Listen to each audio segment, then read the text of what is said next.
Hey guys, Paul from Ashen Phoenix. It is New Comic Book Day for the week of April 13th. We're going to get started right now. This episode brought to you by Paul and Tim Do a Thing. We do a thing. Also, by shirts, because we have shirts. Hey guys, it's Tim from Capes and Scowls, and Paul and Tim Do a Thing in the comic book store, and Team Ashen, and all the other places. Let's talk about some trades. First up, we've got Future State, Gotham. This one was really cool. It's still going, which is kind of strange. It's the only Future State that's still doing a thing. But that's the first volume. We've got Dark Knight, Death Metal. This came out already in hardcover. Now it's in regular trade format. We got a re-release of The New Gods. Book 2, Advent of Darkness. This is issues 15 through 28. This is late 80s, early 90s, I'm guessing. Sandman, Book 1. This is a new release of Sandman. I am guessing this is volumes 1 and 2. And it's not giving me a good 1 through 20. So there you go. Hey, Sandman getting cheaper because it's a Netflix show or something now. Aerosmith, not the band. This hardcover. This looks really cool. I didn't read this when this came out, but I kind of want to. I just like the imagery of it. Telepaths. This is Straczynski. Did not read this one either, even though I read a lot of AWA. Straczynski is always pretty solid, though. House of Slaughter has like an advanced trade. The Discovery trade, it'll have a different trade later. So don't be confused by that. But I like this one. It's got a similar cover to Volume 1 of Something is Killing the Children, which of course it's in the same universe of. We got Marvel Voices Identity. This is the Asian characters, I believe. Is it all Asian? I believe so. The Asian characters being spotlighted here, which is cool. We got some Jubilee. Who doesn't love Jubilee? Paul, you love Jubilee? It's not bad. It's not bad? She's not bad. What? It's not bad? I mean, I was assuming it was a comic book, but I wasn't paying attention. This guy. You want me to read? Captain Marvel! Volume 7. Wow, a Marvel book getting to a Volume 7. That's something to be excited about. New Mutants Volume 2. Issues 19 through 24 of the 2019 run. Which just like all the X books just weirdly kind of disappeared, didn't they? Or they changed, or I don't know. I can't keep up with it. Star Wars High Republic Trail of Shadows. That is a miniseries that just recently wrapped up. Ooh, this one I like. The Hard Case Crime Gun Honey has 2 different covers. Both are pretty great in their own ways. A Sienkiewicz and a Adam Hughes. This I read. This was very good. We have Terry Moore's Serial. This is an omnibus collecting the whole thing. I think it was 12 issues. Doesn't tell me here. But it's a character that started in Rachel Rising, and Terry Moore great. We have a new epic collection for Thor. This is volume 8, which is in the 200s of Thor. Still some great 70s action. 70s action. We have Little Golden Book, DC Super Friends, Super Pets for all your pet needs. And finally, so many trades. We got a Reckless book, The Ghost in You. This is Brubaker and Phillips. This is a continuing series of hardcovers that keeps coming out, and they're all pretty awesome. I have bought every single one, and I enjoy them. First up, we have Batman Catwoman issue number 11. I've been on the series from the beginning.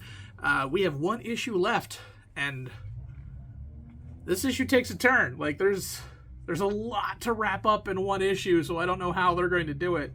But Tom King does a very good job of ending stories. Like, he doesn't... There's definitely some series that we've done this year where, like, it's been an epic series, and then it ends like, oh yeah, we ran out of pages. So, like, this happened. So, I'm hoping that's not what happens here, but there's a lot that needs to get done, because you have 3 different timelines kind of converging on their own stories within this, and yeah, it's been very well written. The art is amazing. Interesting characters, because you're dealing with characters that you haven't dealt with for a very long time, and yeah, I can't wait for more. I can't wait to finish this book. All right, next up, I've got A Town Called Terror. This is a horror book, as you might well expect from that cover. This is actually a variant cover, I believe. This is, yeah, it is. This is the Tony Daniel cover. All the covers kind of creepy. It's Steve Niles writing, and Simon Kodransky. This book is pretty cool. It really doesn't give you a lot. The art is amazing. The art is great and gross and creepy in places. You start with some man coming into the building. There's a torso with no limbs whatsoever, and he slowly starts assembling a person. That person turns out to be another character's father, and he's like, hey, get my son. So they go get his son. And it's very strange. They don't give you a lot, but I'm very intrigued by the art, and I want to see a ton of gross things. And I feel like they're just like, hey, look, there's a lot of gross things in issue 2. You should probably get issue 2 if you want to see really cool art and really gross things. Niles is great. He's always been great, especially when he does horror. He's probably best known for 30 Days of Night, but he's done so much. And if you just want that kind of weird story, I think we're going to get it here. And my pick of the week, it is Flashpoint Beyond, issue number 0. So, the basic concept, everybody knows what Flashpoint is, or if you don't know what Flashpoint is, it's kind of what gave us... Was it the New 52? Yeah. So some people wish Flashpoint didn't happen, but the story itself was actually very good. This is Flashpoint, but something's wrong.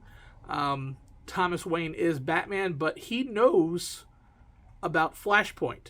He knows what happened during Flashpoint, and the world is back where it was at the beginning of Flashpoint in the alternate universe.